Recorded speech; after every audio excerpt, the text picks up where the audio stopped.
Thanks for coming.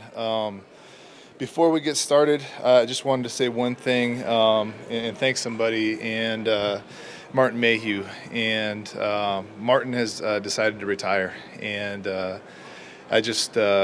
can't say enough great things about him. He spent 26 years in the NFL.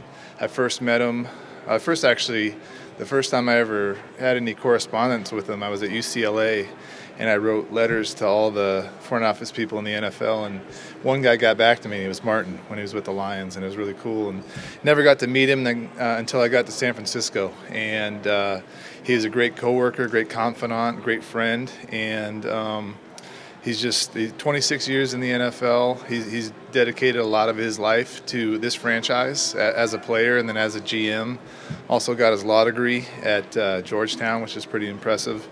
And for the last a little over a year, when I got here, he was one of the first people that I really wanted to keep and work with. And I was lucky enough that he wanted to stay, and we couldn't have done what we did last year without him. He was instrumental in everything we did in terms of the draft, free agency. He made a lot of big deals in free agency, and he was just a great friend, great confidant, just a great person.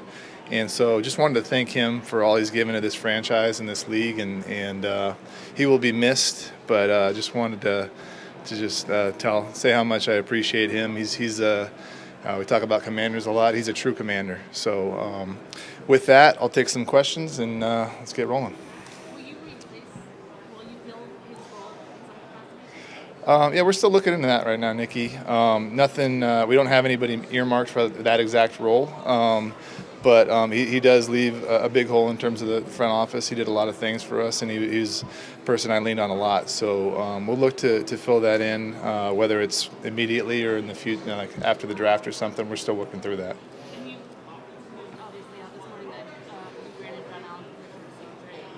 And what went into that decision? What did the conversations been? Yeah, that is true. We have done that, and with John, he's another person who's been a great commander, a great person for this franchise, and he's going into the last year of his deal, and wanted to give him and his representation, Blake Baratz, who's a really good agent. They just talked about it and said wanted to be able to explore opportunities, and so.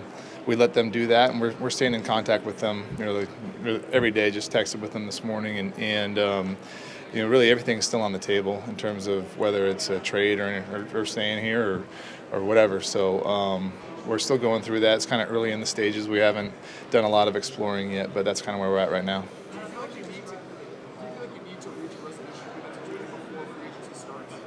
We haven't really set any deadlines. We're just going to stay in contact, and we'll meet with him. He'll be here later this week, and Blake will, and so we'll reconvene there. But I think that the two main things is we're always going to do what's best for our organization, but we also want to do right by John too, and so those things are important to us. A lot of early success last season with a lot of young talent on this roster. A lot of them you drafted from this, day. How important for you is free agency in the coming months to balance it out with some veteran talent to kind of get this team to the next level? Yeah, that's a great question, and we always want to build through the draft, and we'll continue to do that. But in the situation we're in, we got 28 free agents. I think it's 28. So we got a lot of holes again on our roster in terms of players that played really well for us last year. So we'll be active in free agency because we have to be just to field the team. But a lot of those we'll look to bring a lot of the guys we had back from last year and then build off of that.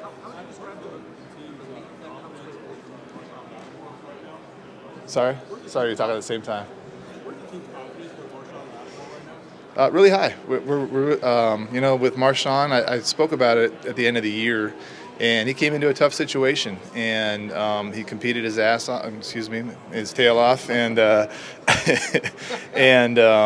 he's the type of guy we want on the field, and we're really excited to have him in this offseason and build with him. I'll get you next.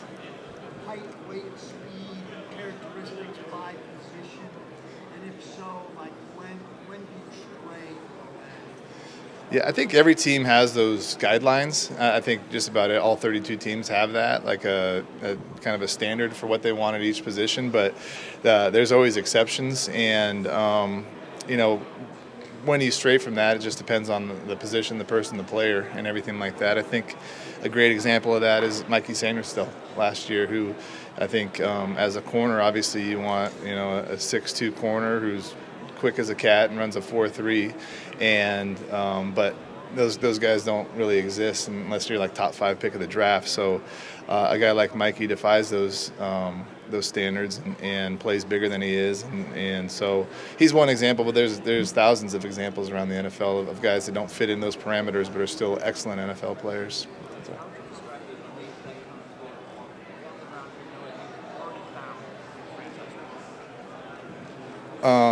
It's a lot. It feels a lot better than last year.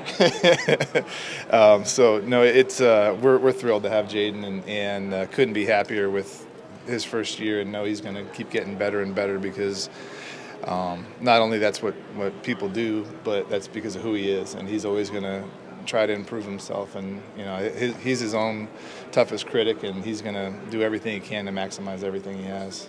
Looking at day-to-day movement in the organization, has that guy and one that's looking?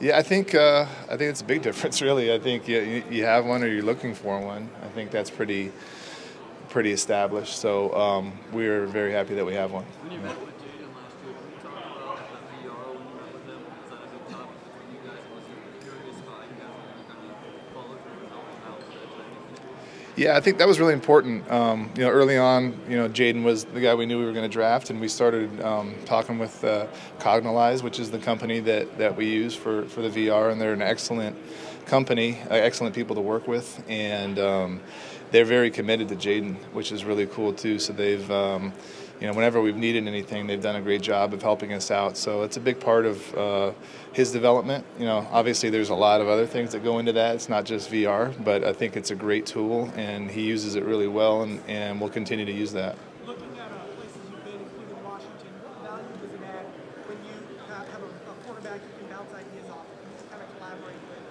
as you look for different perspectives?